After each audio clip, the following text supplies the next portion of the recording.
ওয়া আলা আলি সাইয়্যিদিনা সাল্লাল্লাহু তাআলা আলাইহি ওয়া আলিহি ওয়াসাল্লাম। একটি হাদিস, এই হাদিসটি লিপিবদ্ধ আছে সুনান নাসাইর মধ্যে। সিয়াসিত্তার অন্যতম হাদিস গ্রন্থ সুনান নাসাই, জিল নাম্বার 2, হাদিস নাম্বার 5443। কত নাম্বার হাদিস বললাম? এ ধ্যান নেই দিকে নাকি? হাদিসের যখন রেফারেন্স দিব, হাদিস নিয়ে আলোচনা করতে হবে, তখন একটু মজাটা কম লাগবে দলিল নিয়ে আলোচনা করলে, কিন্তু শুনতে হবে বা যাহাতে আমরা অন্যকে দলিল দিতে পারি যে আমাদের কাছে পাকা পোক্ত দলিল আছে, তোমাদের কাছে দালালি ছাড়া অন্য কিছু নাই। ওই ইহুদি খ্রিস্টানদের দালালি ছাড়া অন্য কিছু তোমরা করো না। নবীজির হাদিস নিয়ে নেন। নবীজি সাল্লাল্লাহু আলাইহি ওয়াসাল্লামের হাদিস সুনান নাসাই, জিল নাম্বার 2, হাদিস নাম্বার 5443 এর মধ্যে হযরতে মুয়াবিয়া রাদিয়াল্লাহু তাআলা আনহু ইরশাদ করেন, খরাজা রাসূলুল্লাহ সাল্লাল্লাহু তাআলা আলাইহি ওয়াসাল্লাম আলা হালকাতিন। একদিন নবীজি সাল্লাল্লাহু আলাইহি ওয়াসাল্লাম বাড়ি থেকে বের হয়ে একটা জায়গায় পৌঁছালেন। সেই জায়গাতে দেখছেন যে ওই জায়গাতে একটি মেহফিল চলছে, একটি মাজলিস চলছে। ওই মাজলিসে যখন নবীজি পৌঁছালেন, নবীজি জিজ্ঞেস করলেন, ইয়া আসহাবি, হে আমার সাহাবী শুনো, মা আজলাসাকুম, এই মাজলিসটা কেন সাজিয়েছো, এই মেহফিলটা তোমরা কেন সাজিয়েছো? সাহাবারা উত্তর দিলেন, ইয়া রাসূলুল্লাহ জালাসনা নাদউল্লাহ ওয়া নাহমাদুহু আলা মা হাদানা লিদীনিহি ওয়া মান্না আলাইনা বিকা। সাহাবীরা বললেন, ইয়া রাসূলুল্লাহ হাবিবাল্লাহ, আমরা এই মাজলিসটা সাজিয়েছি এই জন্য যাতে এই মাজলিসের মাধ্যমে আল্লাহর আমরা শুকরিয়া আদায় করি, আল্লাহর হামদ বয়ান করতে পারি। কারণ আল্লাহ তাআলা আমাদেরকে মুসলমান বানিয়েছেন এবং আমাদের প্রতি আপনাকে অবতরণ করে আমাদের প্রতি বড় ইহসান করেছেন। জোরে বলেন সুবহানাল্লাহ। আল্লাহ তাআলা আপনাকে আমাদের প্রতি প্রেরণ করে আল্লাহ তাআলা আমাদের প্রতি বড় ইহসান করেছেন। সেই ইহসানের শুকরিয়া আদায় করার জন্য আমরা আল্লাহ তাআলার কাছে এই মাহফিলটা করেছি। জোরে বলেন সুবহানাল্লাহ। মুসলমান, আচ্ছা, নবীজি সাল্লাল্লাহু আলাইহি ওয়াসাল্লামের কে প্রেরণ করে আল্লাহ তাআলা ইহসান করেছেন। কোথায় লিপিবদ্ধ আছে? সূরা আলে ইমরান আয়াত নম্বর 164, 164 নম্বর আয়াত। আল্লাহ তাআলা বলছেন, লাকাদ মান্নাল্লাহু আলাল মুমিনিনা ইজ বাসা ফীহিম রাসূলা। আল্লাহ তাআলা বলছেন, হে আমার বান্দারা শুনে নাও, নিশ্চয় আল্লাহ তাআলা মুমিনদের প্রতি বড় ইহসান করেছেন, বড় কৃপা করেছেন, যেই সময় আল্লাহ তাআলা নিজের হাবিবকে মুমিনদের মধ্যে প্রেরণ করেছেন। জোরে বলেন সুবহানাল্লাহ। পৃথিবীর মধ্যে আল্লাহ তাআলার মাখলুকাতের মধ্যে সবথেকে আল্লাহ তাআলার কাছে প্রিয় ব্যক্তির নাম কে? বা আল্লাহ তাআলার কাছে সবথেকে প্রিয় ব্যক্তি কে? কে জি? নবীজি সাল্লাল্লাহু আলাইহি ওয়াসাল্লাম। কোন সমস্যা বাবা? আল্লাহ তাআলা বলেন, হে আমার বান্দারা, লাকাদ মান্নাল্লাহু আলাল মুমিনিন, নিশ্চয় আল্লাহ তাআলা মুমিনদের প্রতি বড় ইহসান করেছেন, যে মুমিনদের মধ্যে নিজ হাবিবকে পাঠিয়েছেন। আচ্ছা, আল্লাহ তাআলা পৃথিবীকে সৃষ্টি করেছেন, আকাশকে সৃষ্টি করলেন কে? এই আকাশকে সৃষ্টি করেছেন কে? আল্লাহ। জমিনকে সৃষ্টি করেছেন কে? আল্লাহ। বাতাসকে সৃষ্টি করেছেন কে? আল্লাহ। কীট পতঙ্গকে সৃষ্টি করেছেন কে?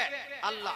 আপনার চোখকে আল্লাহ সৃষ্টি করেছেন, আপনার হাতকে আল্লাহ সৃষ্টি করেছেন, আপনার জমি জায়গা আল্লাহ সৃষ্টি করেছেন। কিন্তু আল্লাহ তাআলা বলেননি যে আমি আকাশকে সৃষ্টি করে মানবের প্রতি বড় ইহসান করেছি। আল্লাহ তাআলা বলেননি আমি জমিনকে সৃষ্টি করে মানুষের প্রতি বড় ইহসান করেছি। আল্লাহ বলেননি আমি পৃথিবীকে সৃষ্টি করে মানুষের প্রতি বড় ইহসান করেছি। আল্লাহ বলেননি যে আমি পানিকে সৃষ্টি করে বড় ইহসান করেছি। কিন্তু আল্লাহ তাআলা যখন নিজের হাবিবকে পৃথিবীতে প্রেরণ করেন, তখন আল্লাহ তাআলা বলছেন, লাকাদ মান্নাল্লাহু আলাল মুমিনিন, নিশ্চয় আল্লাহ তাআলা মুমিনদের প্রতি বড় ইহসান করলেন যখন আল্লাহ তাআলা নিজ হাবিবকে তাদের মধ্যে প্রেরণ করলেন। জোরে বলেন সুবহানাল্লাহ। তাহলে আকাশের বেশি দাম না নবীর বেশি দাম? এই জমিনের বেশি দাম না নবীর বেশি দাম? মুসলমান, কি এই পৃথিবীতে যা কিছু দেখছি এগুলা জিনিসের বেশি দাম না নবীর বেশি দাম? নবীর বেশি দাম। সেই নবীকে পেয়ে আমরা খুশি না বেজার? খুশি। আচ্ছা, খুশি যখন আপনি হয়েছেন, তো খুশিটা কি লুকিয়ে রাখবেন না প্রকাশও করবেন? প্রকাশ করবেন না? আপনার বাড়িতে একটা বাচ্চা হয়েছে, সন্তান হয়েছে, আপনি খুশি হবেন না বেজার? তো খুশিতে কিছু করেন তো? কখনো আপনি মিষ্টি করে করে মানুষকে খাওয়াচ্ছেন, এটা খুশি প্রকাশ। তার আকিকা করে গরু জবাই করে আপনি মানুষকে খাওয়াচ্ছেন, এটা একটা খুশি প্রকাশ। বহু মানুষ, এখানে একটা আলোচনা আছে, বহু মানুষ বলে যে গরু দিয়ে আকিকা করা যাবে না। না বলছে কি দিয়ে আকিকা করতে হবে? শুধু ছাগল। শুনুন, ছাগল দিয়েও আকিকা করা যায়, ভেড়া দিয়েও আকিকা করা যায়, দুম্বা দিয়েও আকিকা করা যাবে, গরু দিয়েও আকিকা করা যাবে, মহিষ দিয়েও আকিকা করা যাবে, উট দিয়েও আকিকা করা যাবে। যে কোনো একটা পশু দিয়ে আপনি আকিকা করবেন, আল্লাহর দরবারে আকিকা কবুল হয়ে যাবে। জোরে বলেন সুবহানাল্লাহ। নবীজির সাহাবী হযরত আনাস বিন মালিক রাদিয়াল্লাহু তাআলা আনহু নিজ সন্তানের জন্য উট জবাই করে আকিকা করেছিলেন। কি জবাই করে? উট জবাই করে। তো শুধু ছাগল জবাই করতে হবে এইরকম কিন্তু হাদিসের বিধান নয়। আমাদের এলাকায় কিছু আহলে হাদিস বার হয়েছে, না ছাগলই জবাই করতে হবে। আপনাদেরকে গরু জবাই করে না? করে কি করে না? মুসলমান আপনাকে করতে আপনাকে বলতে চাই, গরু জবাই করে আকিকা করা যায়, তবে এখানে একটু যেন সচেতন হতে হবে।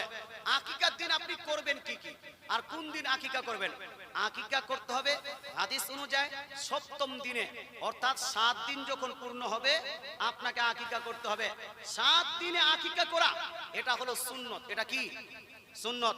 অনেকগুলো মানুষ দেখা যায় 10 বছর 20 বছর পর্যন্ত আকিকা করেনি, আকিকা করেনি। আকিকা করাটা সুন্নত, কিন্তু আপনি যদি আকিকা না করেন, আকিকা যদি না করেন আর বাচ্চাটা যদি মারা যায়, কাল কিয়ামতের মাঠে উত্তপ্ত ময়দানে কঠিন আসবে দিনে সেই বাচ্চা আপনার জন্য সুপারিশ করবে না। বিশাল বড় কথা। নবীজি ইরশাদ করেন প্রত্যেকটা বাচ্চা আকিকার সঙ্গে মারহুম থাকে, অর্থাৎ প্রত্যেকটা বাচ্চার জন্য বাচ্চার বাপের উপর জিম্মেদারি হলো তার আকিকা করা। আকিকা করা সুন্নত হলো সপ্তম দিনে। বাই চান্স যদি আপনি সপ্তম দিনে আকিকা না করতে পারেন, বাচ্চাটা মারা যায়, বাচ্চার সুপারিশ পাওয়ার জন্য অনেকগুলো মানুষ আমরা লালায়িত হয়ে আছি। সন্তান সন্ততি কাল কিয়ামতের দিবসে আমাদের সুপারিশ করবেন, কিন্তু নবীজির হাদিস থেকে প্রমাণিত বাচ্চার আকিকা না করলে কাল কিয়ামতের মাঠে ওই বাচ্চা যদি মারা যায় আপনার জন্য সুপারিশ করবে না। তাই কষ্ট করে হলেও আপনি আকিকা করবেন। হুজুর 2টা ছাগল ক্রয় করতে পারছি না, 4টা ছাগল ক্রয় করতে পারছি না, গরু ক্রয় করতে পারছি না, উটের দাম অনেক বেশি, কি করব? তো আপনি কোনো মতো মেহনত করে একটা ছোট্ট ছাগল 1 বছর যেন পূর্ণ হয় এইরকম একটা ছাগল ক্রয় করে জবাই করে দেন। এতটুকু তো করা যাবে। 1 বছর একটা ছাগলের দাম জোর উপর কত হবে? 4000। হ্যাঁ না বেশি আছে? বেশি হতে পারে, কিন্তু 4000ও পাওয়া যায় কোনো মতো মেহনত করে। বাচ্চার সুপারিশ যদি চান তাহলে বাচ্চাটা আকিকা করে দেন। যেই দিন আকিকা করবেন উল্লেখযোগ্য কাজ, 1 পশু জবাই করতে হবে, 2 সেই দিন বাচ্চার মাথাকে নেড়া করতে হবে। মাস্টার ডাক্তারের কথা শুনলে চলবে না, আমার রাসূলুল্লাহর কথা শুনতে হবে। 3 নাম্বার হলো আকিকার দিন বাচ্চার মাথা নেড়া করার পরে যে চুলটা আপনার বের হবে, মাথা থেকে চুলটা বের হলো, এই চুলটাকে শুকিয়ে এই চুল সমপরিমাণ রূপা আপনার ফকির মিসকিন অথবা মাদ্রাসা মসজিদে দান করে দিতে হবে। জোরে বলেন সুবহানাল্লাহ। হযরতে আয়েশা সিদ্দিক, হযরতে ফাতেমা রাদিয়াল্লাহু তাআলা আনহার যখন সন্তান জন্মগ্রহণ করলেন, হযরতে হাসান বা ইমাম হোসেন রাদিয়াল্লাহু তাআলা আনহু, নবীজি বলছেন হযরতে ফাতেমা রাদিয়াল্লাহু তাআলা আনহাকে, তিরমিজি শরীফ হাদিস, হে ফাতেমা তোমার সন্তানের মাথাকে নেড়া করে দাও আর ওই সন্তানের চুল পরিমাণ রূপা আল্লাহর রাস্তায় দান করে দাও। জোরে বলেন সুবহানাল্লাহ। কেউ যদি মাথা নেড়া করে বাচ্চার আর ওই বাচ্চার চুল সমপরিমাণ রূপা দান করে, এটা ফাতেমা রাদিয়াল্লাহু তাআলা আনহার সুন্নতের উপর আমল হবে, নবীজির কথার উপর আমল হবে। কিন্তু কেউ একজনও করেছেন ভাই? করেছেন কেউ? না না, কেউই করেননি। আচ্ছা জানতেন এটা? সহিহ হাদিসে সুনান তিরমিজি এবং অন্যান্য হাদিসের কিতাবে এই হাদিসটি লিপিবদ্ধ আছে।